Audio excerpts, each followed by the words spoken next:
안녕하세요 여러분 반갑습니다.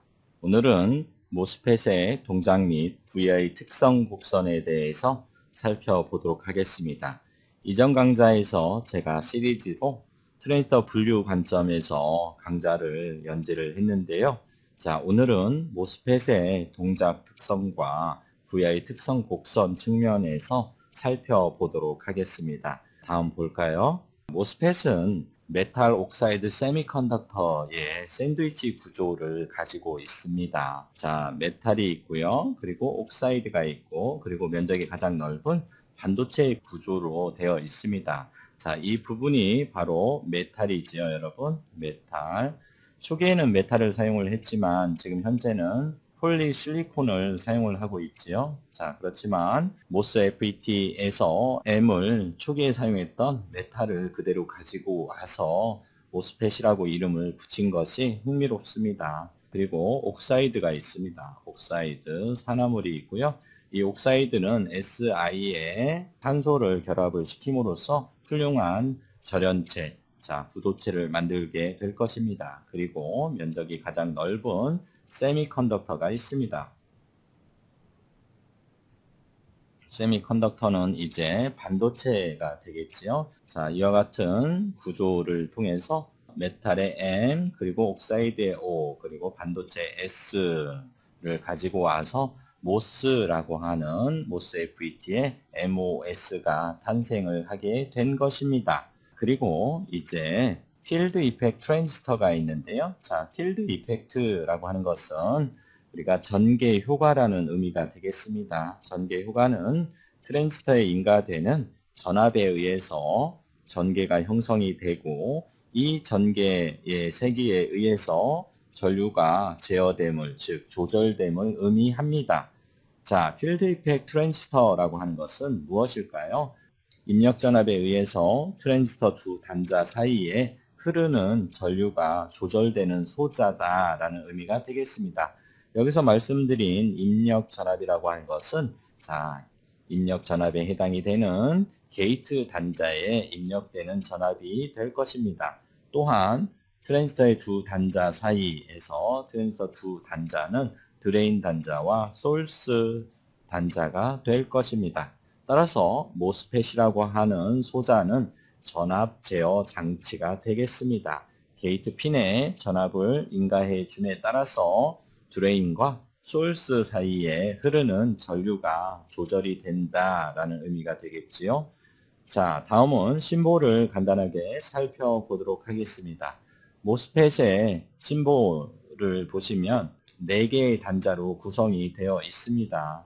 드레인 단자와 소스 단자, 그리고 게이트 단자, 그리고 마지막으로 바디 터미널이 있습니다. 바디 터미널 혹은 서브스트레이트 터미널이라고 합니다. 그런데 바디 터미널은 항상 소스 단자와 연결이 되어 있습니다. 따라서 모스펫은 게이트, 드레인, 소스 3단자로 동작하는 소자가 되겠습니다. 보시면 이제 아래에 심볼을 제가 2개를 준비를 했는데요. 게이트 단자가 있지요. 자, 게이트 단자를 보시면 이 부분 있죠, 여러분? 제가 표시를 한번 해볼게요. 자, 이 부분은 바로 이제 메탈을 의미할 것입니다. 그리고 점선으로 표시되어 있는 이 부분이 있는데요. 이 점선은 바로 우리가 모스펫을 이해하는 데 있어서 중요한 키워드 중에 하나가 채널인데요. 세미컨덕터에 생성이 되는 채널이 되겠습니다.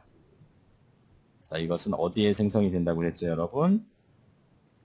세미컨덕터에 바로 형성이 되겠죠. 자, 채널이라고 하는 것은 이 게이트에 인가되는 전압에 의해서 지금 현재는 채널이 끊어져 있지요. 끊어져 있지만 게이트에 인가되는 전압에 의해서 이 채널이 형성이 될 것이고, 자, 형성이 되면 연결이 될 것입니다. 연결이 되고 끊어져 있던 채널이 연결이 되면 드레인과 소스 사이에 캐리어들의 이동에 의해서 전류가 흐르게 될 것입니다. 그와 같은 구조로 심볼이 그려져 있다는 것을 염두에 두시면서 보시면 되겠지요. 게이트 단자의 메탈, 그리고 세미컨덕터, 채널이 형성되는 세미컨덕터까지 보셨는데요. 뭐가 빠졌나요? 맞습니다. 옥사이드가 빠졌죠. 자, 옥사이드는 바로 요 도체와 금속과 채널 사이가 빈 공간을 옥사이드로 이렇게 봐주시면 되겠죠. 자, 그리고 소urce 단자와 드레인 단자를 보도록 할까요? 자, 여기 이제 반도체에서 N채널인 경우에는 옥과의 도너 불순물을 강하게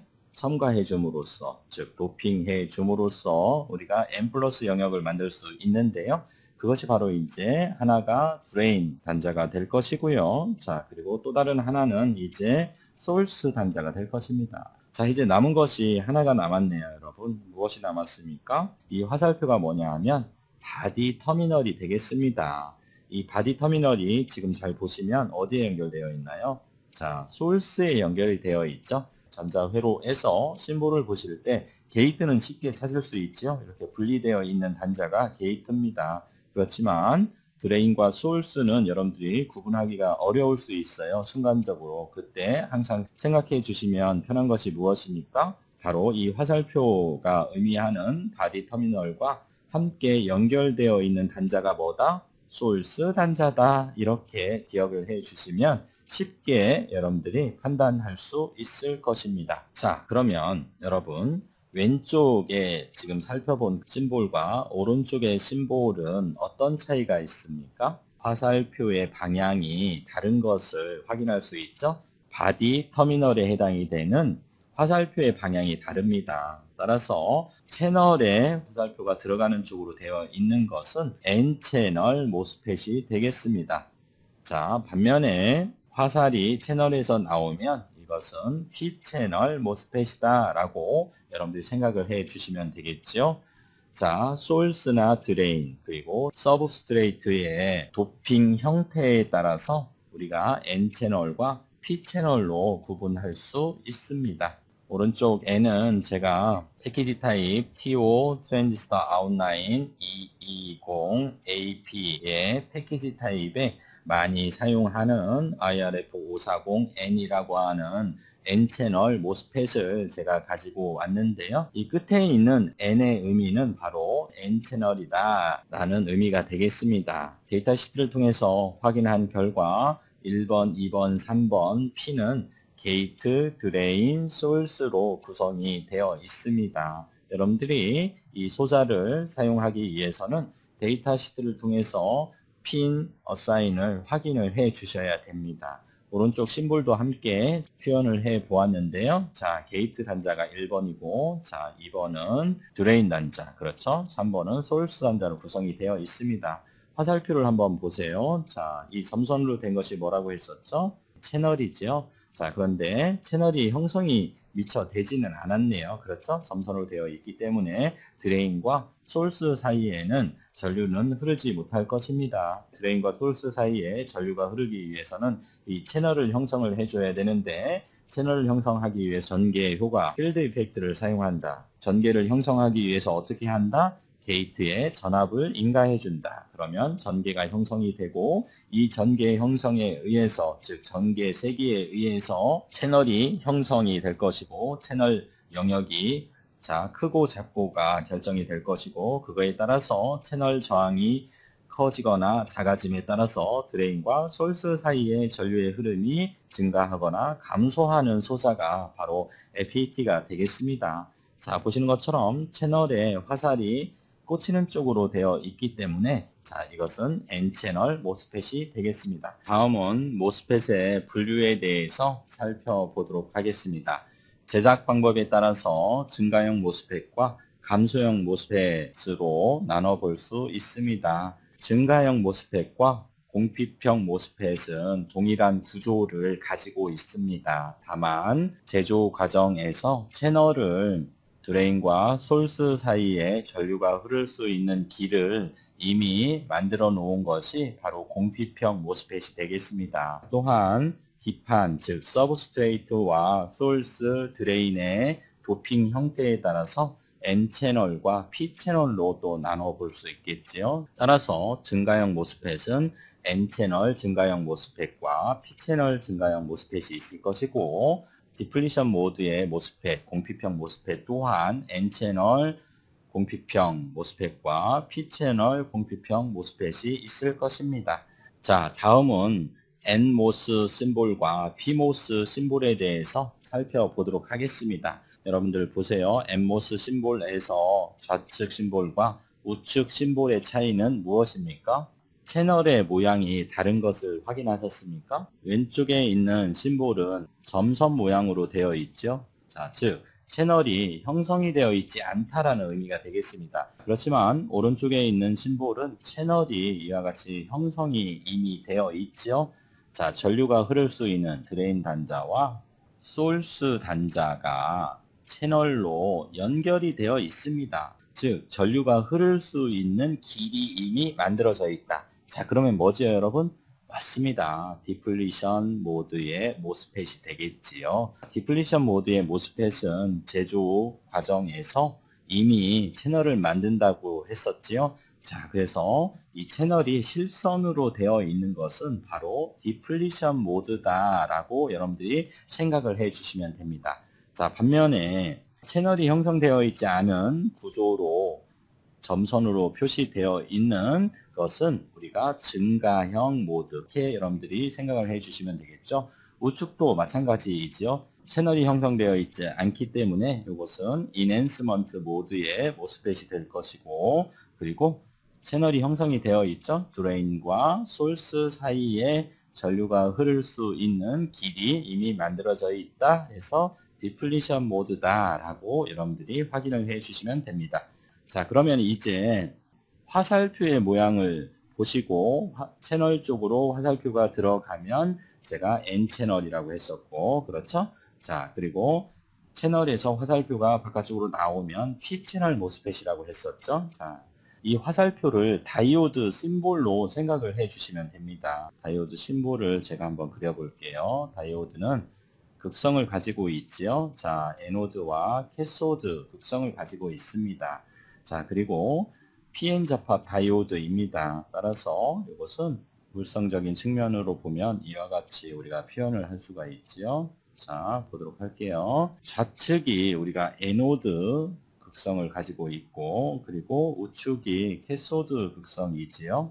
자, 마찬가지로 에노드에는 P형 반도체이고요. 그리고 캐소드 쪽이 바로 N형 반도체가 될 것입니다. 그러면 채널에 무엇이 연결되어 있습니까? 자, 보시면 화살이 캐소드 쪽이 연결이 되어 있죠. 이 채널 쪽에 캐소드가 연결되어 있어요. 그런데 캐소드는 뭐라고 했어요? N형이라고 했었죠. 그렇죠? 그래서 채널에 N형이 연결되어 있다라고 하면 N채널이다 라고 여러분들이 생각을 해주시면 됩니다. 이 심볼은 바로 N채널 모스펫이다 라고 여러분들이 생각을 해주시면 되겠습니다. 자, 다음으로 우측에 있는 것을 한번 볼까요? 자, 이 부분을 여러분들께서 잘 봐주셔야 되겠죠? 채널에 무엇이 연결되어 있습니까, 이번에는? 자, 에노드 쪽이 채널에 연결되어 있지 않습니까? 그런데 에노드 쪽은 P형이지요, 여러분? 자, 그래서 채널에 P형이 연결이 되어 있습니다. 따라서 화살표가 채널에서 바깥쪽으로 나오는 것은 무엇이다?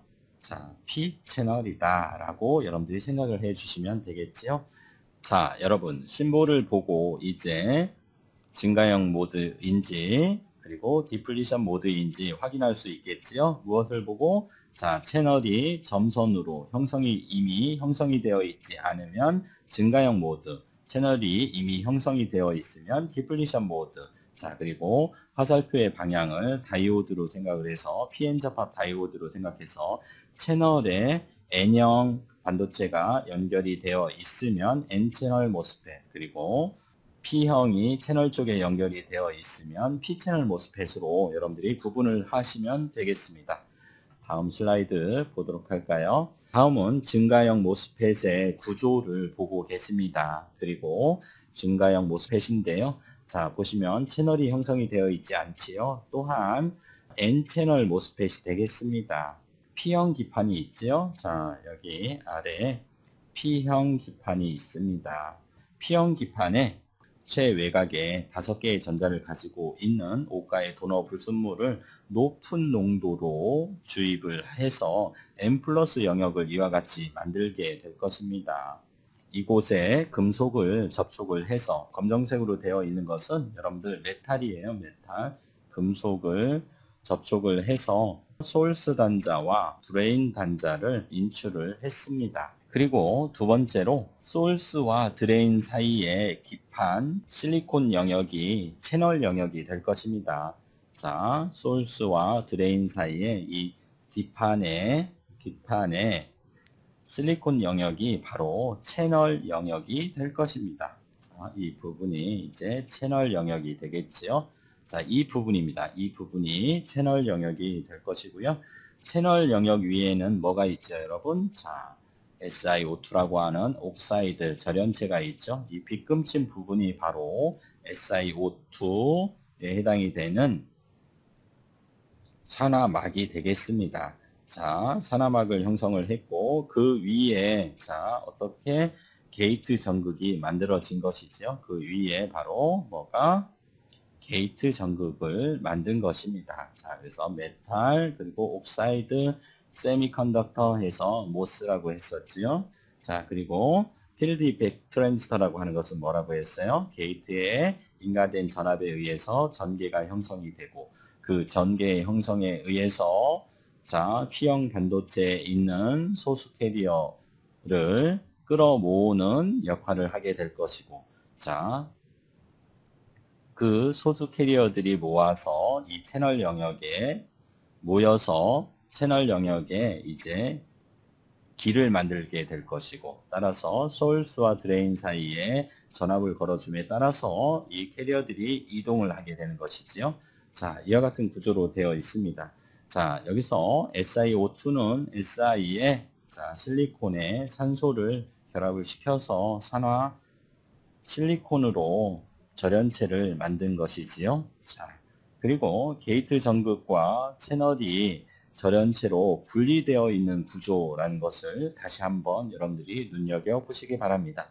자, 이것은 마치 자, 금속판 두 개의 평행 금속판 사이에 절연체를 넣어서 만든 콘덴서와 같은 구조를 가지고 있다라고 여러분들이 생각을 해 주시면 되겠습니다. 증가형 모스펫의 구조는 채널이 이미 만들어져 있지 않기 때문에 증가형 모스펫이고 그리고 소urce와 드레인 사이를 N 플러스 영역을 도핑을 해 줌으로써 N채널 모스펫이 되겠습니다. P채널 모스펫은 자, 여기는 P 플러스가 될 것이고 그래서 소urce와 드레인은 P 플러스가 되겠죠. 그리고 이 기판은 뭐가 될까요, 여러분?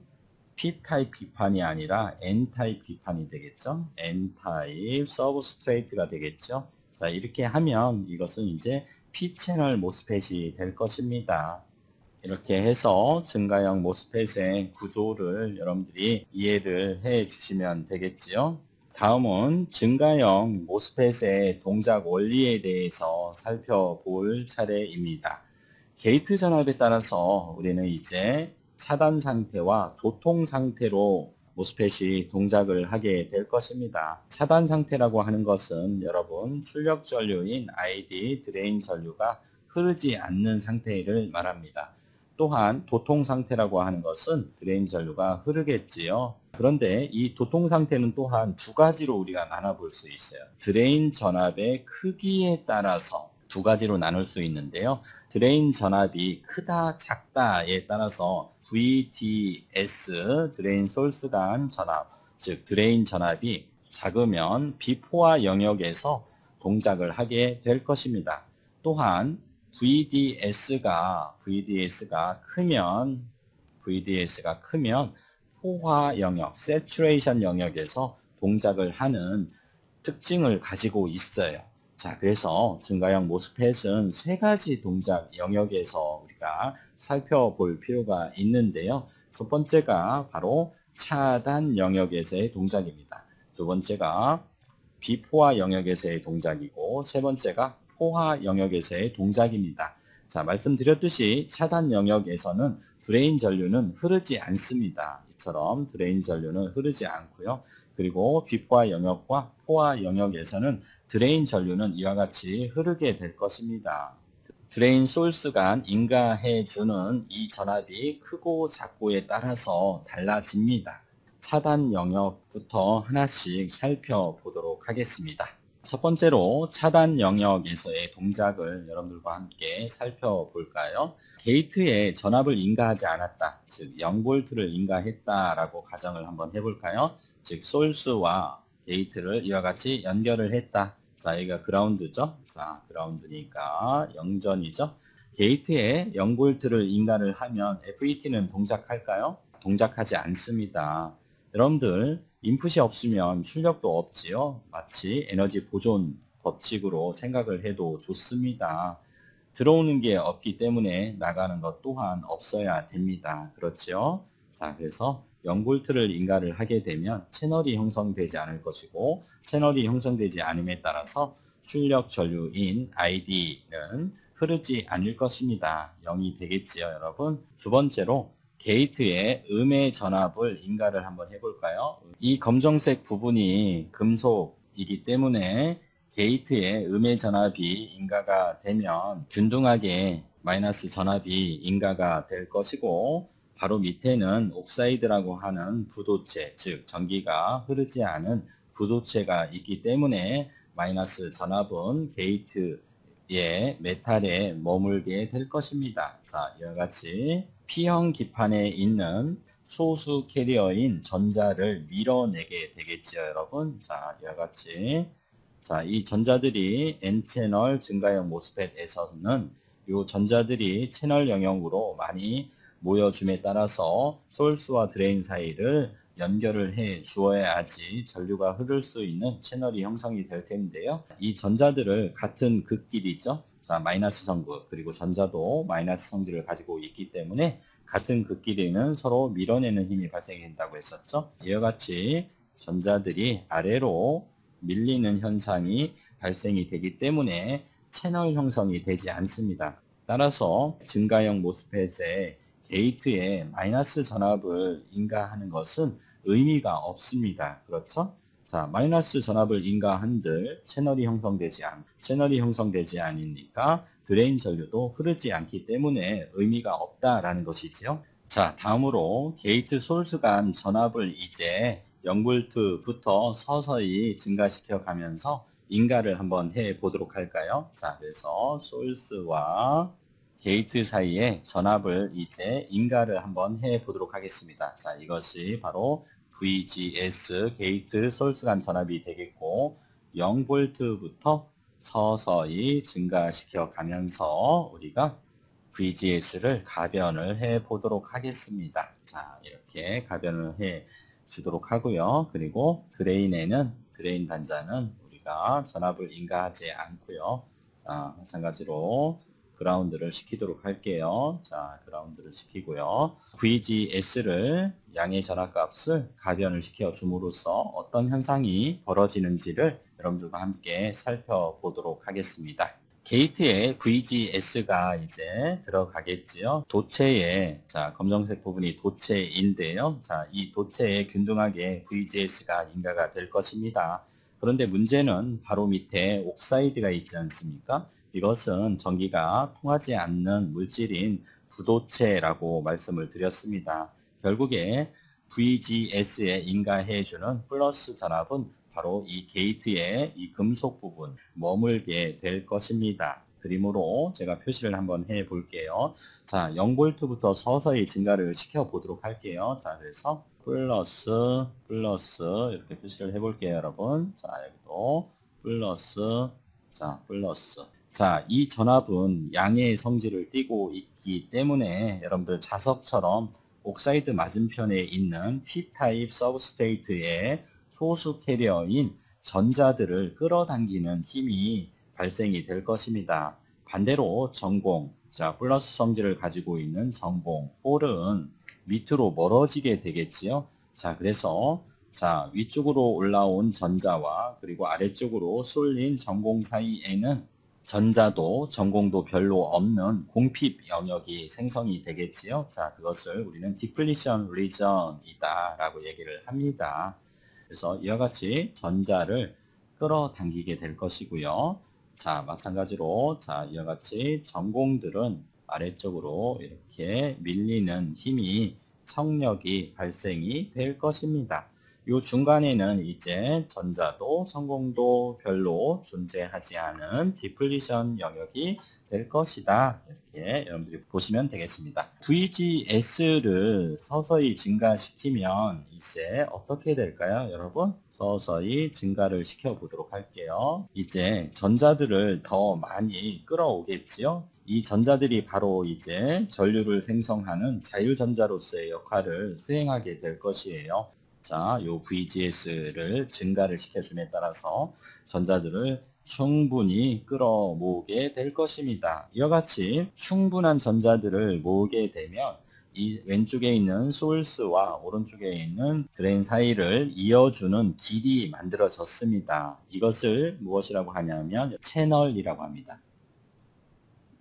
자, 그러면 VGS가 인가가 돼서 채널이 형성이 됨에 따라서 소스와 드레인 사이에는 이제 전류가 흐를 수 있는 준비가 되어 있지요. 이처럼 채널 형성을 위해서 가해주는 최소한의 VGS를 우리가 뭐라고 하냐 하면 스레스홀드 전압이라고 합니다. 자, 이 스레스홀드 볼테이지를 우리는 문턱 전압이라고 합니다. 자, 그래서 이 문턱 전압은 우리가 어떻게 표시를 하냐 하면, 자, 게이트 소스 간 전압인데 문턱 전압이다, 스레스홀드 전압이다 해서 TH 이와 같이 표현을 하기도 하고, V 스레스홀드 전압이다 해서 TH 스레스홀드 볼테이지다 라고도 표현을 하기도 하고, 그 다음에 스레스홀드 전압인데 N채널의 스레스홀드 전압이다 해서 VTN으로도 표현을 합니다. V는 이제 볼테이지 전압을 의미하고, 요 T는 뭐다? 스레스홀드 전압이다 라는 의미고, 요 N은 뭐다? N채널이다 라는 의미가 되겠죠. N채널 모스펫의 스레스홀드 전압이다 라고 여러분들이 해석을 하시면 되겠습니다. 그래서 여러분들이 이제 VGS 가로 열고 TH 이런 것들은 여러분들이 데이터 시트에 보시면 이제 이와 같이 표현이 되어 있기도 하니까 여러분들이 잘 알고 계실 필요성이 있고요. 이 문턱 전압, 스레스홀드 전압은 FET마다 다른 값을 갖고 있습니다. 그래서 여러분들께서 데이터 시트를 꼭 확인을 해 주셔야 되겠고요. 차단 영역에서의 동작을 정리를 한번 해 볼까요, 여러분? 자, 차단 영역은 컷, 오프 영역이다 라고 얘기를 했었죠. 차단 영역에서 동작하기 위해서는 VGS가 게이트 소스 간 전압이 뭐보다 작을 때까지 채널이 형성되기 위한 최소한의 전압인 스레스홀드 전압보다 작을 때를 말하는 거죠. 자, 이때는 채널이 형성되지 않았기 때문에, 자, 요 채널 저항은 상당히 클 것입니다. 채널 저항이 크기 때문에, 자, 출력 전류인 ID 전류는 흐르지 않을 것입니다. 자, 이것이 차단 영역에서의 동작 원리가 되겠습니다. 차단 상태에 이어서 도통 상태에 대해서 살펴보도록 하겠습니다. 자, 도통 상태라고 하는 것은, 도통 상태 정리를 먼저 해볼게요, 여러분. 출력 전류가, 즉 드레인, 소스 간 전류가 흐른다라는 상태죠. 그래서 출력 전류인 IDS가 흐르는 상태죠. 흐름 상태가 되겠습니다. 도통 상태는 두 가지 측면에서 살펴보셔야 된다고 했었는데요. 첫 번째는 VDS가 드레인 소스 간 전압이 작을 때입니다. 작을 때고요. 자, 두 번째는 VDS가 클 때이지요. 자, VDS가 바로 작을 때가 여러분 비포화 영역에서 동작을 하게 됩니다. 자, 그래서 우리는 먼저 VDS가 작을 때를 살펴보고자 합니다. 자, 물론 드레인에 작은 전압을 인가할 때는 게이트에도 충분한 전압이 인가가 되어서 채널이 형성된 상태, 즉 문턱 전압 이상의 VGS가 인가되었다고 가정을 하고 출발을 하시면 되겠지요. 지금 보시면 이제 전원을 인가를 한번 해 보도록 할까요, 여러분? 자, 게이트 소스 간에, 자, 이와 같이 전압을 인가를 합니다. 이때 인가되는 전압을 VGS로 표현을 해 보도록 할게요. 자, 게이트 쪽에는 양의 전압을 인가를 하지요. 자, 이와 같이 양의 전압을 인가를 합니다. 양의 전압을 인가를 하면 금속에 플러스가 균일하게 전압부가 될 것이고요.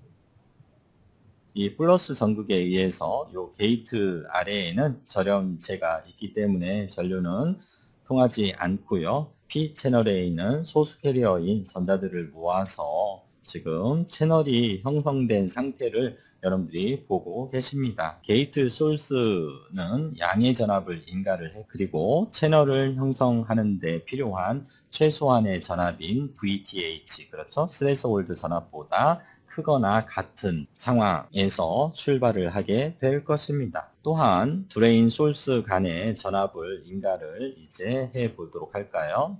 자, 마이너스, 플러스 이와 같이 인가를 하고요. 드레인 쪽에 플러스 전압을 인가를 하게 될 것입니다. 이때의 전압을 우리는 VDS로 표현을 하고요. 자, 이 VDS는 아주 우리가 지금 작을 때를 설명을 하고자 하니 스몰 작은 값이 될 것입니다. 그러면 이 작은 값은 우리가 예를 들어서 50mV를 입력을 해 보도록 하겠습니다. 자, 50mV라고 하는 것은 밀리가 10의 마이너스 3승이니까 0.05V가 되겠지요, 여러분. 앞서 설명드렸던 많이 사용되는 N채널 증가형 모스펫인 IRF540N을 데이터 시트에 보시면 게이트 소스 간 스레스홀드 전압은 미니멈 2V에서 맥시멈 4V로 나와 있습니다. 이 스레스홀드 전압, 즉 게이트 소스 간 전압은 채널 형성을 위해서는 이 스레스홀드 전압 이상, 같거나 이상의 전압이 걸려야 된다고 했지요. 그러니까 맥시멈으로 봤을 때는 VGS는 최소 4V가 되어야 되겠죠. 이 게이트 소스 간 전압에 비하면 드레인 소스 간 전압 VDS 0.05V는 아주 작은 값이 되겠지요. 이것에 여러분들이 유의를 해 주시면서 설명을 이어가도록 하겠습니다. 여기에서 지금 이와 같이 VGS와 VDS 전원을 인가해 놓은 상태에서 이제 VGS를 가변을 시키면서 채널의 변화와 출력 전류인 ID 변화를 살펴보고자 합니다. 첫 번째로 게이트 소스 간 전압 VGS를 증가를 시켜 보도록 하겠습니다. 즉 채널 형성과 관련이 있는 VGS의 값을 증가를 시켜줌에 따라서 어떤 현상이 벌어질까요? P형 반도체에 있는 소수 캐리어인 전자, 즉 자유전자들을 더 많이 채널 영역으로 끌어오겠죠, 여러분. 이와 같이 끌어와서 채널이 형성이 될 것이고요. 그리고 VGS를 점점 더 증가를 시키면 더 많은 전자들이 모이게 될 것입니다. 자, 이렇게 해서 마치 고속도로의 차선이 2차선이 된 꼴이 될 것입니다. 그렇게 생각을 하시면 여러분들이 편하겠지요? 그러면 VGS를 증가시켜줌에 따라서 채널폭 면적 A가 증가가 됐습니다. 채널폭이 증가가 되면 채널 저항을 제가 DS, 즉 드레인과 소스 간 저항이다 해서 채널 저항을 이와 같이 표현을 하겠습니다. 이것을 여러분들이 먼저 알기 위해서는 자, 저항을 구하는 공식을 먼저 정리를 하셔야 되겠지요. 그 물질이 가지고 있는 보유 저항 로 값에 비례를 하고 그리고 길이에 비례를 하고 단면적에는 반비례를 하는 관계식이 있습니다. 그래서 저항은 로 곱하기 A분의 L입니다. 그래서 저항과 단면적은 반비례 관계에 있습니다. 채널의 폭이 증가가 됐기 때문에 채널 저항은 감소를 하게 될 것입니다. 따라서 전류와 저항은 또한 반비례 관계에 있기 때문에 출력 전류인 ID 값은 어떻게 되죠? 저항 값이 감소를 했으니까 증가를 하게 될 것입니다. 두 번째로 이제 VGS를 감소를 시켜보도록 하겠습니다. VGS가 감소가 되면 소수 캐리어인 전자를 많이 끌어모으지 못할 테니 자, 채널폭 A가 감소를 할 것입니다. 채널폭 A가 감소를 했기 때문에 채널 저항 RDS는 증가를 하게 될 것입니다. 따라서 출력 전류인 ID 값은 감소를 하게 되겠지요. 이와 같은 방법으로 게이트 소스 간 전압의 증가, 감소에 따라서 채널 폭이 조절이 되고 채널 폭이 조절이 됨에 따라서 채널 저항이 조절이 될 것이며 이 채널 저항에 따른 출력 전류인 ID 또한 조절이 되는 것을 확인할 수 있지요. 이것이 바로 증가형 모스펫의 기본 동작 개념이 되겠습니다. 다음 VDS 인가에 따른 분석을 한번 해보도록 하겠습니다. 지금 VDS의 드레인 쪽에 플러스를 인가를 했기 때문에 이제 자 채널을 형성하고 있는 전자들과 그리고 소스와 드레인의 N 플러스로 도핑이 되어 있는 다수 캐리어인 전자들은 쉽게 VDS의 플러스에 의해서 이제 흡수가 될 것입니다. 자, 그래서 전자들이 이와 같이 이제 이동을 하겠지요. 전자의 이동을 제가 화살표로 도시를 한번 해 보겠습니다. 자, 그러면 전자가 이와 같이 플러스 쪽으로 자, 계속해서 이동을 하게 될 것입니다. 자, 그리고 마이너스 극에 의해서 전자가 또 반발력에 의해서 전자가 이와 같이 이동을 하겠지요.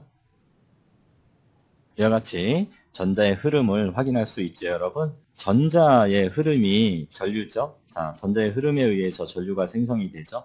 자, 전자의 흐름이 곧 뭐다? 전류다. 전류는 전자의 흐름에 의해서 생성이 되지요.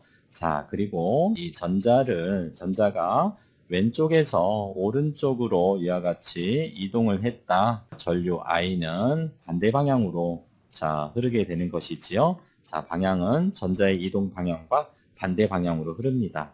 여기까지 이해를 하셨다면 이제 우리는 각각의 3단자의 전류의 흐름을 확인을 해 볼 필요성이 있습니다. 지금 드레인 쪽을 봐주세요, 여러분. 드레인 쪽을 보시니까 전자가 아래에서 위쪽으로 이동을 했으니 자, 지금 화살표로 표시한 것처럼 드레인 전류는 위에서 아래로 이와 같이 흐르는 것을 확인할 수 있지요. 자, 그리고 소스 단자를 한번 보도록 합니다. 소스 단자를 보시면 전자가 위에서 아래로 이와 같이 이동을 했기 때문에 반대 방향인 아래에서 위로 자 뭐가 소스 전류가 흐를 것입니다. 또한 게이트 소스 간 전류도 표시를 해 볼게요. 전극 마이너스 전극에서 플러스 전극으로 이와 같이 시계 방향으로 흐르게 되죠. 자, 표시를 해 볼게요, 여러분. 자, 그래서 이것이 자 게이트 전류가 될 것입니다. 각각의 3단자에 흐르는 전류를 제가 표시를 했고요. 3개의 각 단자에 흐르는 전류를 확인을 했으니 이제 여기에서 키르호프의 제1법칙을 적용을 해서 전류에 관한 식을 하나를 여러분들이 도출할 수 있어요. 키르호프의 제1법칙이 뭡니까? 자, 유입 전류의 합과 유출 전류의 합은 같다라는 것이 바로 키르호프의 제1법칙이지요. 모스FET의 이 구조를 여러분들이 하나의 점으로 생각을 해 주시기 바랍니다. 점으로 생각을 하시면 자, 이렇게 다트로 생각을 하시고 점을 향해서 흘러 들어오는 전류가 몇 개가 있습니까? 2개가 있죠. IG와 ID가 있죠. ID가 흘러 들어오고 그 다음에 또 IG가 흘러 들어오지요. 자, 그리고 흘러나가는 전류는 뭐죠, 여러분? 소스 전류 IS죠. 흘러나가지요. 흘러 들어오고 흘러나가죠. 그래서 키르호프의 제1법칙은 유입 전류의 합 IG와 ID는 2개의 합은 IS와 동일하다라는 얘기가 되겠죠. 식을 하나 세울 수 있습니다. 자, 게이트 전류와 흘러 들어오는 전류, 드레인 전류의 합은 흘러나가는 전류의 합 IS와 같다라는 얘기가 되겠죠. 그런데 여러분 게이트 전류를 한번 봐주시기 바랍니다. 게이트에 전압이 인가가 되었습니다. 그렇죠? 양의 전압이 인가가 되었죠. 자, 그리고 채널이 물론 형성이 되었지만 게이트 아래에는 바로 SiO2라고 하는 옥사이드 절연체가 있습니다. 따라서 옥사이드가 부도체이기 때문에 전기가 통하지 않기 때문에 게이트로는 전류가 빠져나가지 않는다라는 얘기죠. 즉 입력 임피던스가 무한대이기 때문에 게이트 전류는 0이 될 것입니다. 자, 따라서 요식을 정리를 하면 드레인 전류와 소스 전류는 동일하다라는 얘기가 되겠습니다. 소스에서 드레인 쪽으로 이와 같이 전자가 지금 이동하고 있죠. 전자가 왼쪽에서 소스에서 드레인 쪽으로 이동을 하니까 전류는 어떻게 흐르죠? 자, 요 ID 전류는 드레인에서 소스 쪽으로 흐르는 거예요. 그런데 요 ID 전류와 요 IS 전류는 어떻다? 같다. 비포화 영역에서의 동작을 보고 계시는데요. 게이트 소스 간 전압의 변화에 따른 출력 전류인 ID 전류의 변화를 우리가 살펴보았고요. 자, 1번, 2번을 통해서, 그렇죠? 게이트 소스 전압이 증가를 하면 ID도 증가를 하고, 그리고 게이트 소스 간 전압이 감소를 하면 드레인 전류도 감소를 하고, 드레인 전류가 감소한다는 얘기는 소스 전류도 감소한다라는 얘기죠. 왜? 드레인 전류와 소스 전류는 같기 때문에. 자, 세 번째는 여러분, 드레인 소스 간 전압. 자, VDS는 지금 스몰 상태예요. 아주 작은 상태지만 이것 또한 VDS도 증가를 한번 시켜보도록 하겠습니다. VDS가 증가를 하면 전자들을 더 많이 흡수를 하겠죠. 빨아들이겠지요. 자, 그러니까 어떻게 될 것 같아요? 자, 전자의 흐름이 많으니까 자, 출력 전류인 ID 전류 또한 증가가 되겠지요, 여러분. 다시 한번 정리를 해보면 게이트 소스 간의 전압이 증가를 하면 출력 전류도 증가를 하고, 그리고 드레인 소스 간 전압을 증가하면 마찬가지로 출력 전류인 드레인 전류도 증가를 합니다. 즉, 비포화 영역에서는 게이트 소스 전압과 그리고 드레인 소스 전압 두 개가 모두 출력 전류인 ID의 변화에 영향을 주고 있다라고 여러분들이 생각을 해 주시면 되겠지요. 지금 말씀드렸던 이 두 가지 정리에 대해서 그래프로 나타내서 여러분들께 설명을 한번 해 보도록 하겠습니다. 자, Y축은 여러분, 자, ID 전류입니다. 출력 전류고요. X축은 VDS가 되겠습니다. Y축은 드레인 전류고요. 단위는 밀리암페어가 되겠습니다. X축은 VDS입니다. 드레인 소스 간 전압이고요. 단위는 밀리볼트가 될 것입니다. 여기에서 이제 VGS에 따른 출력 전류까지 그래프로 한번 나타내 보도록 할게요. VGS가 자, 채널 형성을 위한 스레시홀드 전압보다 작을 때는 컷오프 상태라고 했었죠. 이때는 전류가 흐릅니까? 흐르지 않습니까? 출력 전류는 흐르지 않지요. ID 전류는 0입니다. 자, 그래서 이 상태는 VGS 값이 뭐보다 작을 때 스레시홀드 전압보다 작을 때를 의미를 합니다. 스레시홀드 전압보다 작으니 채널은 형성되지 않을 것이고, 채널이 형성되지 않으니 드레인 소스 간의 전압을 아무리 증가를 시키더라도 어떻게 출력 전류는 흐르지 않을 것이다. 지금 우리가 살펴보고 있는 이 그래프는 어디에서의 동작이에요, 여러분? 맞습니다. 비포화 영역이죠. 비포화 영역에서의 동작을 그래프로 제가 설명을 드리고 있는 것을 명심하시기 바랍니다.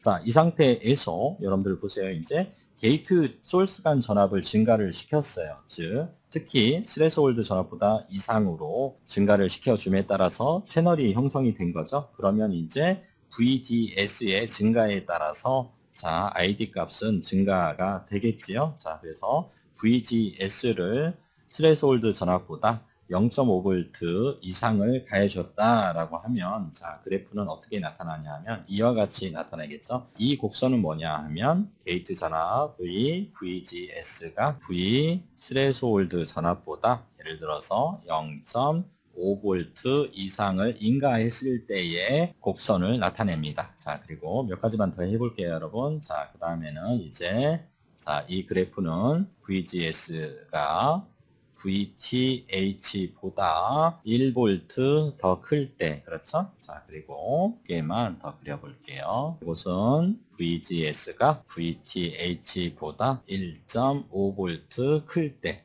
그리고 이것은 VGS가 스레시홀드 전압보다 몇 볼트? 2V 이상일 때. 자, 보시다시피 어떻습니까? 앞서 설명드렸던 것처럼 VGS 값이 위로 올라가면 올라갈수록 채널 폭이가 증가를 하죠. 채널 폭이 증가를 하니까 채널 저항 감소가 되고, 채널 저항이 감소가 되니까 어떻게 됐죠? 드레인 전류는 증가를 한다고 했었죠. 게이트 전압이 증가를 할수록 보시면 ID 값이 증가하는 것을 확인할 수 있습니까, 여러분? 같은 조건에서 보더라도 VDS 값이 예를 들어서 자, 여기 200mV다 라고 가정을 한번 해볼게요. 자, 이 지점이 VDS가 200이다. 단위가 밀리볼트니까 200mV, 0.02V일 때 게이트 전압이 스레스홀드 전압보다 1V 클 때에는 어떻게? 자, ID 값은 이만큼이죠. 그렇죠? 그렇지만 자, VGS가 증가를 해서 스레스홀드 전압 플러스 2V가 됐을 때의 ID 값은 자, 이만큼 증가가 되는 것이지요. 반면에 채널 폭이 자, VGS를 자, 작게 가져가면 어떻게 된다고 그랬었죠, 여러분? 채널 폭 A가 감소가 될 것이고, 그렇죠? 채널 폭이 감소가 되면 채널 저항 RDS는 증가가 될 것이고, 자, 증가가 되면 자, 출력 전류 또한 감소가 될 것입니다. 그 다음에 이제 동일한 조건에서, 즉 동일한 자, 게이트 소스 간 전압에서 자, 무엇을 예를 들 거냐 하면 VGS가 스레스홀드 전압보다 1.5V 클 때 이때를 한번 보도록 하겠습니다. 이 그래프를 보시면 되겠죠? 자, 이 그래프를 보시면 이제 VDS하고의 관계를 한번 보도록 하겠습니다. VDS가 100mV일 때와 150mV일 때를 한번 보도록 할까요, 여러분? 자, VDS 값이 100mV일 때에는 자, 쭉 따라 올라가 볼까요? 자, 이때의 ID 전류는 ID1으로 표시를 한번 해볼까요?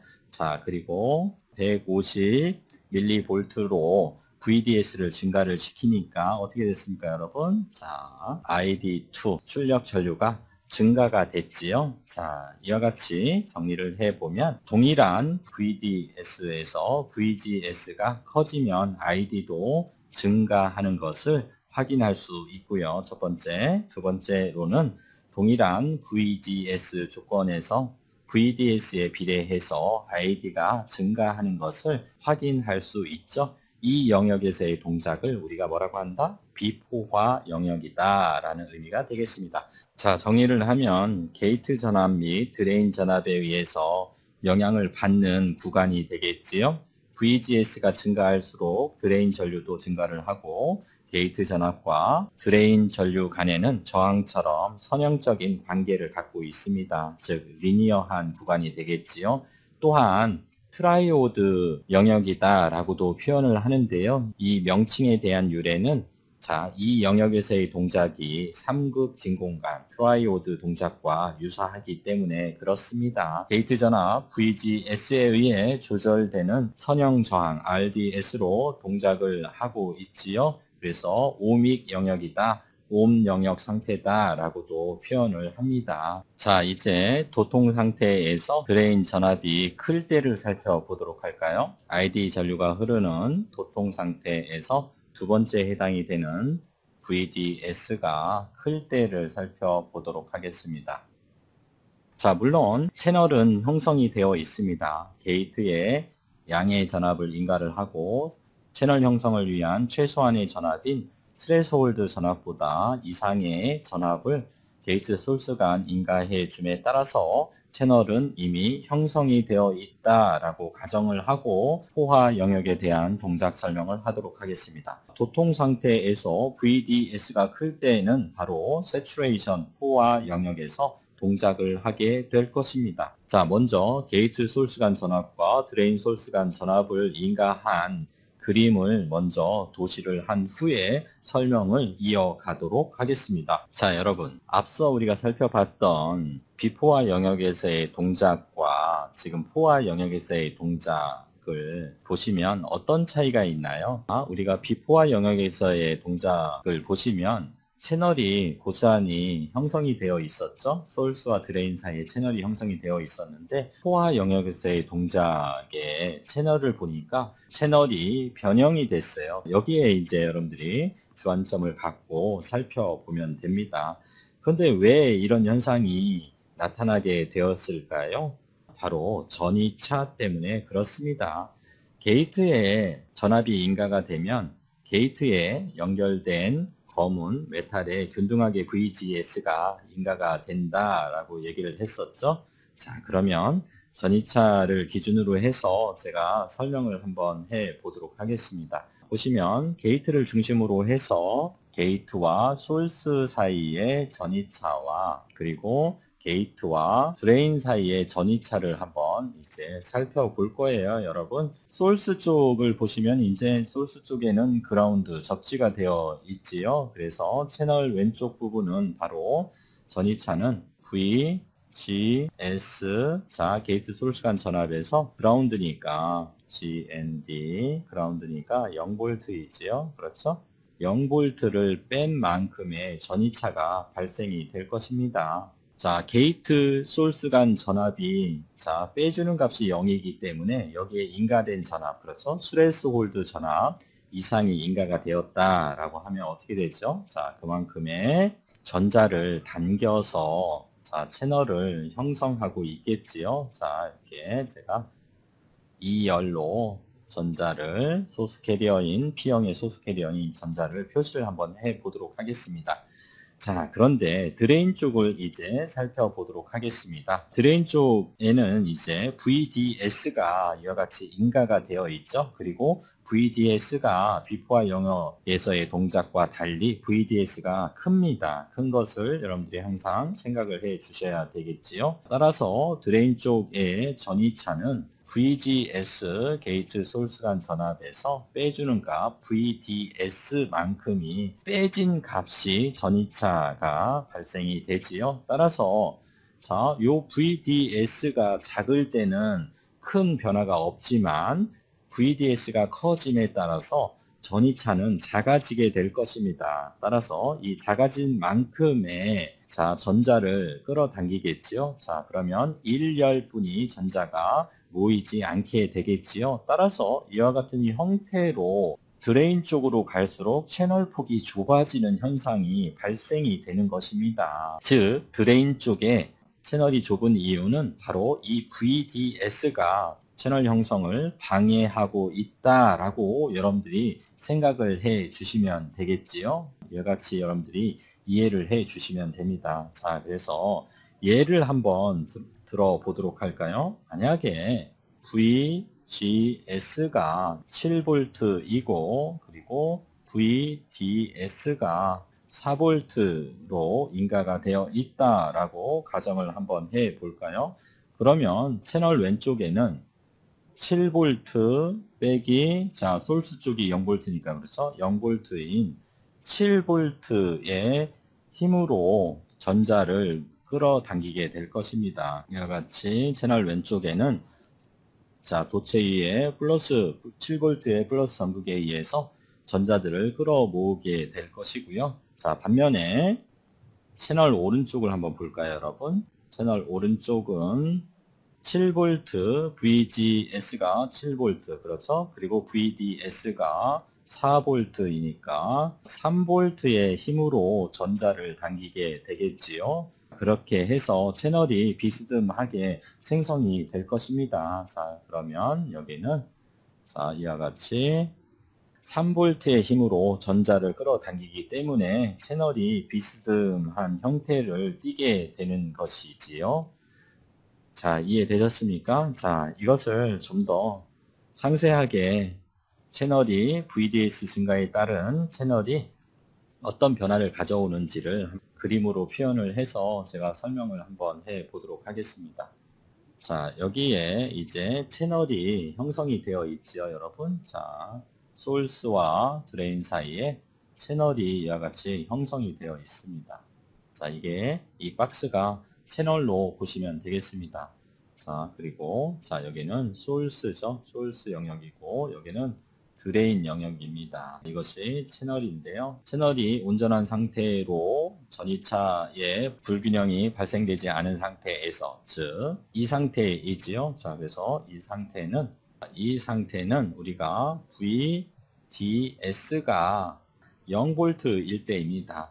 드레인 소스 간을 가해주지 않았을 때, 드레인 소스 간 전압이 0V일 때, 그렇죠? 채널 형성을 위한 게이트 소스 간 전압을 인가를 해서 채널이 형성이 되어 있다라고 하면 자, 채널은 균일하게 우리가 형성이 되어 있을 것입니다. 그렇지만 우리가 VDS를 점점 높여줘 보도록 하겠습니다. 그러면 채널이 어떻게 변형이 되는지, 어떤 변화를 가져오는지를 살펴보도록 하겠습니다. VDS가 0V일 때는 이와 같은 채널의 형태를 보이지만 VDS를 증가를 시킬수록 채널은 전이차의 불균형으로 인해서 이와 같이 변형이 될 것입니다.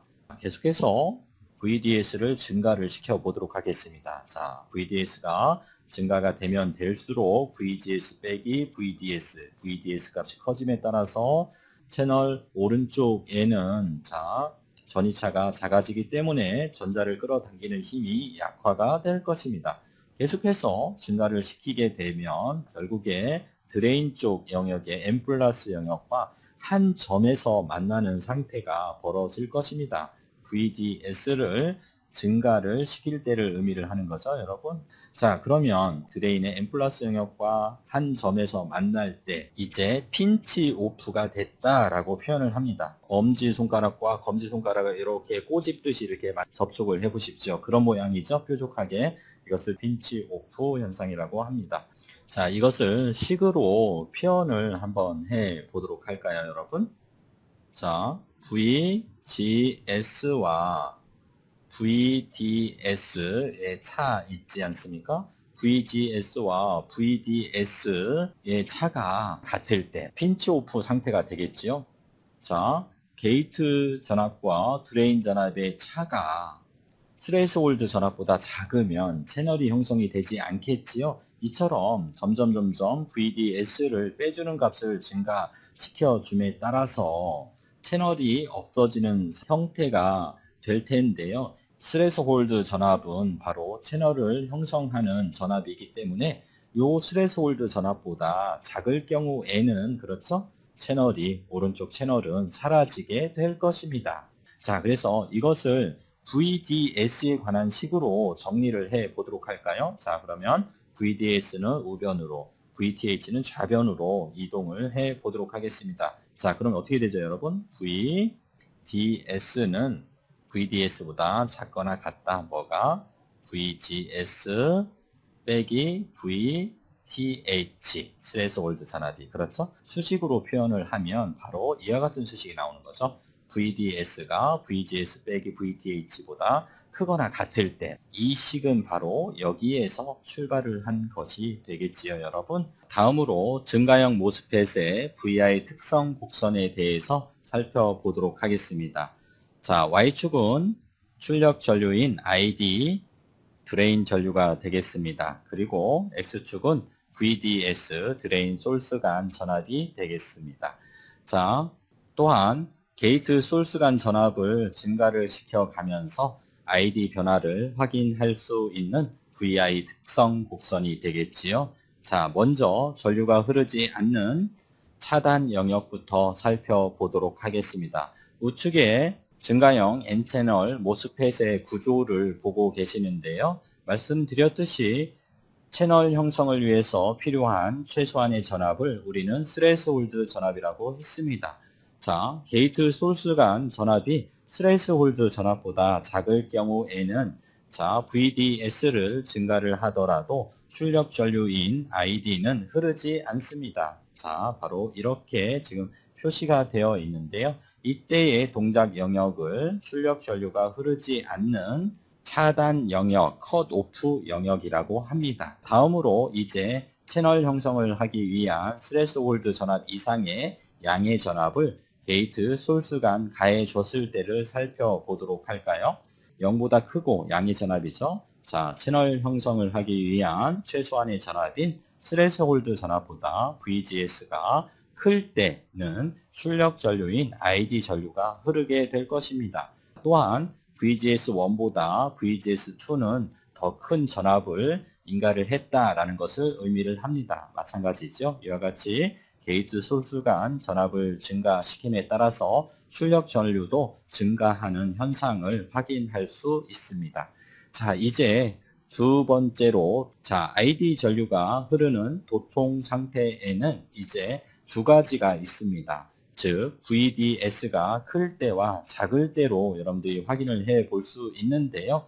전이차에 따라서 채널에 변형이 생긴다라고 이야기를 했었죠. 그래서 소urce와 게이트 사이의 전이차는 이와 같지요, 여러분. 보도록 할게요. 그리고 게이트와 드레인 사이의 전이차도 한번 제가 식으로 표현을 해 보도록 하겠습니다. 먼저 소urce는 그라운드로 연결이 되어 있지요. 그렇죠? 여러분, 이렇게 해서 그라운드로 연결이 되어 있고, 드레인은 플러스 전원이 인가가 되어 있습니다. 자, 그래서 이 전압이 바로 VDS가 되겠지요.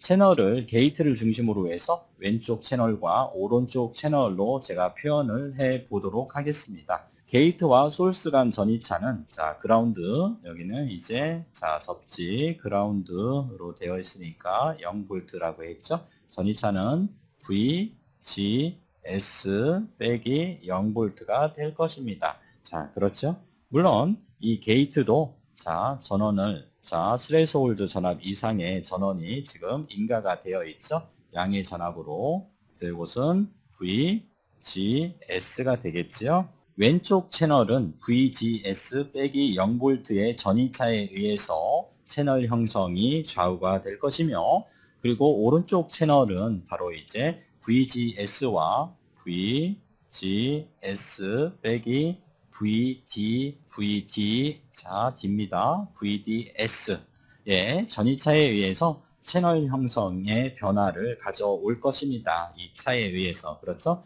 자, 그래서 요 VDS가 작을 때를 먼저 한번 보도록 하겠습니다. VDS가 작을 때는 우측으로 갈수록 VDS 값은 커지기 때문에 왼쪽에 있겠죠. VDS가 작을 때는. 맞습니까? 자, 그래서 자, 이렇게 제가 표시를 해 볼까요? 자, VDS 값이 왼쪽으로 가면 작아지는 거죠. 스몰. 오른쪽으로 갈수록 VDS는 이렇게 large 커지게 될 것입니다. VDS가 작을 때를 한번 보세요. 그러면 VDS가 작으면 오른쪽 채널에 발생되는 채널을 형성하기 위한 전이차가 큰 차이가 없겠지요. VDS가 워낙 작기 때문에. 따라서 채널이 변형이 되지 않을 것입니다. 이 구간에서 살펴보도록 할게요. 특성 곡선을. 자, 예를 들어 볼 텐데요. 게이트 소urce 전압이 채널을 형성할 만큼의 큰 전압이 들어있는 VGS4일 경우를 제가 예를 들어서 설명을 한번 해 볼게요, 여러분. VDS를 서서히 증가를 시키는 데 있어서 일정 구간에서는 리니어하게 ID 값이 증가하고 있는 것을 확인할 수 있어요. 이 구간은 지금 ID 값은 VDS에 따라 선형적으로 거의 직선적으로 동작을 하죠. 바로 이 구간에서는 바로 리니어하게 동작함을 알 수 있어요. 자, 그러면 전체적으로 이제 여러분들께서 VDS를 서서히 증가를 시키면 어떻게 될까요? 서서히 증가를 시키면 전류량의 증가량은 이제 리니어하게 계속해서 이와 같이 직선적으로 증가하지는 않을 거예요. 그렇죠?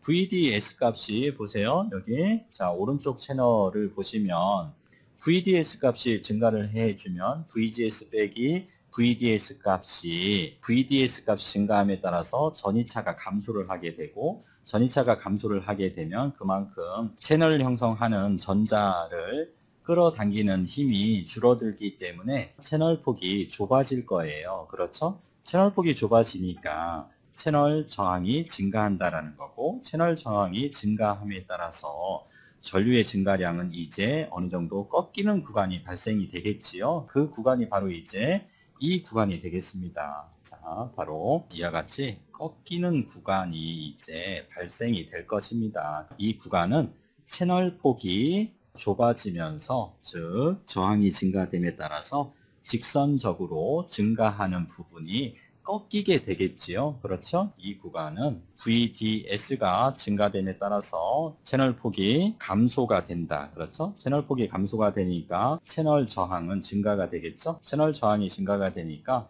출력 전류의 직선적인 증가도 이제 무뎌질 것입니다. 직선적으로 계속해서 증가하지 못하는 이유는 바로 여기에 있습니다. 이런 상황에서 계속해서 이제 VDS가 증가를 계속해서 해 보시기 바랍니다. 먼저 채널 영역이라고 표시를 해놨는데요. 이 채널 영역은 제가 좀 더 크게 한번 그려볼게요. 이제 VDS를 점점 증가시킴에 따라서 어떻게 된다고 그랬었죠? 우측의 채널 폭은 점점 줄어든다고 했었죠. 점점 줄어들다가 어떻게 되죠? 드레인 쪽에 N 영역의 한 점과 만나는 시점이 도달을 할 것이에요. 자, 이때가 핀치 오프 됐다라고 얘기를 했었죠. 자, 이를 수식으로 풀어보면 VDS 빼기 VDS가 언제 같을 때를 말하는 거예요. 자, 그러면 이것을 VDS의 관점에서 풀어보면 어떻게 되죠? 자, VDS는 VGS 빼기 VTH, 스레스홀드 전압이 되겠죠? 이때를 우리가 뭐라고 하냐면 바로 세츄레이션 됐다 해서 이렇게 표현을 하는 거예요. 자, 그 점이 어떤 점이냐 하면 바로 이 점이 되겠습니다. 이 점은 바로 세츄레이션 된 점이다. 즉, VDS는 VGS 빼기 VTN 핀치 오프 된 상황이라고 했었죠. 이때의 점이 바로 이 구간의 점이 되겠습니다. 자, 이 구간을 중심으로 해서 VDS를 계속해서 증가를 시키면 이제 ID는 최대치로 일정하게 유지가 될 것입니다. 핀치 오프가 된 점 이후에는 이제 일정하게 전류가 유지되는 세츄레이션 영역, 포화 영역에 도달을 할 것입니다. 자, 비포화 영역과 포화 영역을 수식으로 한번 표현을 한번 해 볼까요? 포화 영역에서의 VDS와 VGS 그리고 스레스홀드 전압과의 관계식을 한번 보도록 할까요? 이런 관계이지요, 여러분. 자, 비포화 영역에서는 바로 VGS 빼기 VDS가 스레스홀드 전압보다 클 때를 의미를 한 거죠. 게이트 소스 전압과 드레인 소스 간 전압의 차가 스레스홀드 전압보다 클 때를 의미를 합니다. 그렇죠? 그래서 이것을 VDS의 식으로 한번 나타내 보면 VDS보다 VGS 빼기 VTH보다 작을 때가 바로 비포화 영역에서의 관계식이 되겠습니다. 때는 VDS가 작기 때문에 채널에 변형이 오지 않겠지요. 따라서 이 구간에서는 드레인 소스 전압과 게이트 소스 전압의 두 가지 모두가 출력 전류인 ID 전류에 영향을 끼치게 될 것입니다. 이것이 바로 비포화 영역에서의 관계식이 되겠습니다. 자, 그러면 이제 포화 영역에 대해서 세츄레이션 된 점에 대해서 핀치 오프 됐을 때의 관계식은 우리가 이미 앞서 살펴보았고, 포화 영역에서의 관계식은 어떻게 여러분들이 정리를 하시면 될까요? 포화 영역에서의 관계식을 한번 보도록 할게요. VGS 빼기 VDS가 그렇죠? 자, 뭐와 같을 때? VTH, 스레스홀드 전압과 같을 때는 이제 핀치 오프가 되는 거고, 그 다음에 채널이 없어지기 위해서는 스레스홀드 전압이 최소한의 채널 형성을 위한 최소한의 전압인데, 자, VGS 빼기 VDS가 VTH보다 작을 때를 말하는 거죠. 작으면 이제 바로 포화 영역에 해당이 될 것입니다. 자, 그래서 이것을 VDS의 관점에서 식을 정리를 하면 어떻게 될까요? 자, VDS가 자, 크거나 같다. VGS 빼기 VTH 스레스홀드 전압보다 이런 관계식이 포화 영역에서의 관계식이 되겠습니다. 포화 영역에서는 게이트 스레스홀드 전압의 차보다 VDS가 클 때를 말하는 거죠. 이 점을 포함을 시킨다면 크거나 같을 때를 의미를 하는 거죠, 여러분. 자, 이 점을 포함시키지 않는다라고 하면 등호는 빠지겠지만, 자, 점을 포함시킨다 하면 등호를 포함시키면 되겠습니다. 자, 그래서 이 구간이 바로 포화 영역, 세츄레이션 된 영역, 그렇죠? 전류가 일정하게 유지되는 구간이 되겠습니다. 이와 같이 우리는 차단 영역, 그리고 도통 영역에서의 비포화 영역과 포화 영역까지 살펴보았습니다. 자, 여러분 정리를 한번 해볼까요? 자, 지금까지 그래프의 구간별 분석을 해 보았는데요. 자, 마지막으로 VI 특성 곡선과 모스펫의 구조를 함께 보면서 정리를 해 보도록 할게요. 자, VDS가 매우 작을 경우, 그렇죠? 자, 구조에서 볼까요? VDS가 작을 경우, VGS 빼기 VDS가 큰 변동이 없기 때문에 우측 채널에는 자, 채널의 변형은 생기지 않을 것입니다. 자, 따라서 VDS가 매우 작을 경우에는 채널이 거의 일정하기 때문에 가파른 리니어 선형 구간으로 시작을 하게 될 것입니다.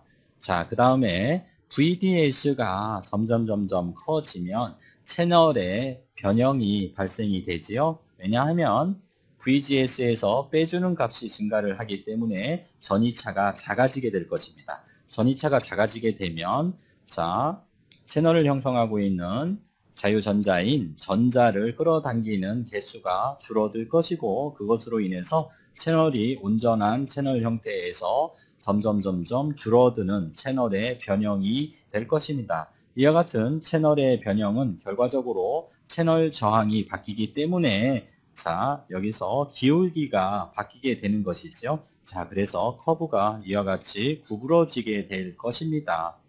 자, 이와 같이 VDS가 매우 커지게 되면 핀치 오프 되는 상황까지 벌어지게 될 것이고, 핀치 오프라고 하는 것은 채널이 좁아지면서 N 플러스 영역, 드레인 쪽에 N 플러스 영역과 한 점에서 만날 때를 말하는 거죠. 자, 그때는 VGS 빼기 VDS가 스레스홀드 전압이 됐을 때가 바로 핀치 오프 전압이지요.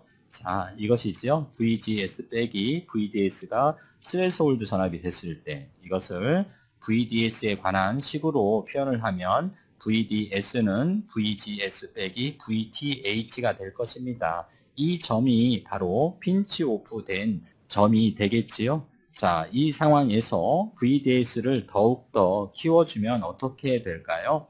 자, 이 구간은 이제 결과적으로 채널이 없어지고 공핍층이 커져서 과장되게 채널이 끊어지는 형태가 벌어지게 될 것입니다.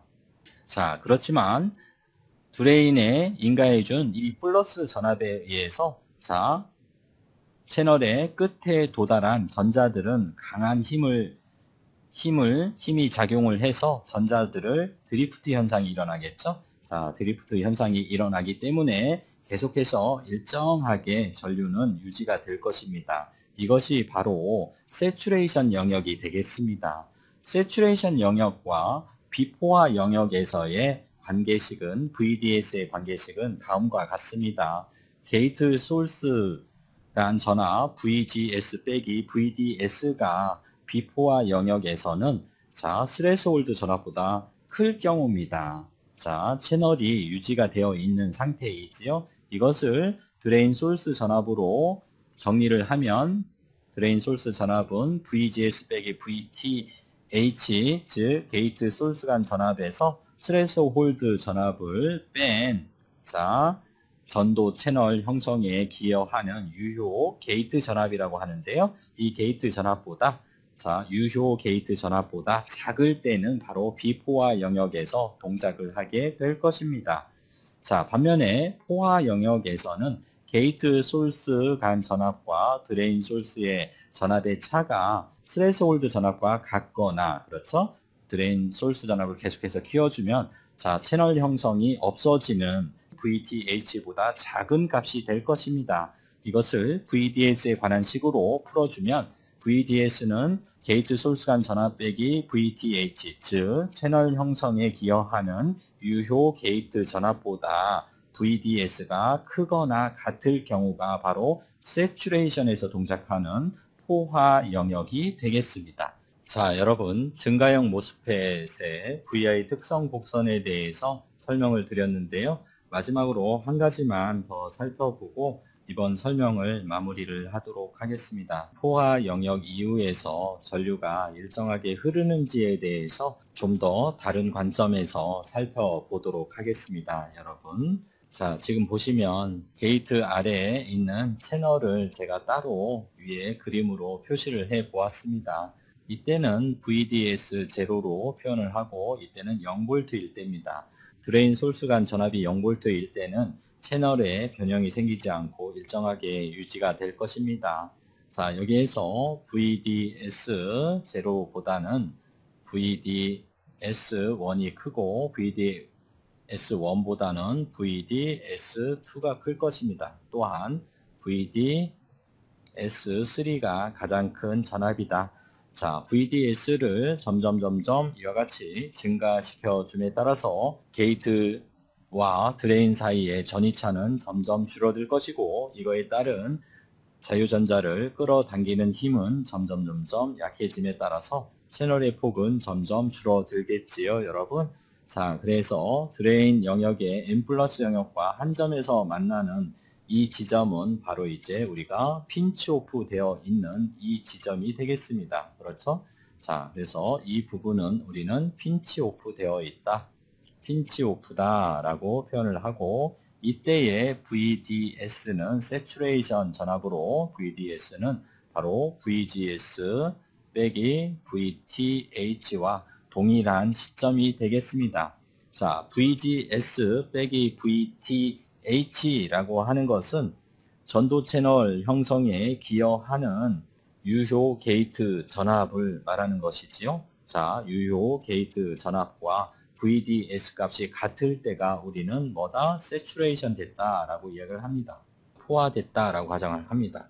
자, 그러면 이 포화 영역 이후에 정말로 전류가 일정하게 흐르는지를 살펴보기 위해서 VDS를 좀 더 강하게 인가를 해 보았습니다. 자, 그러면 어떤 현상이 벌어지나요?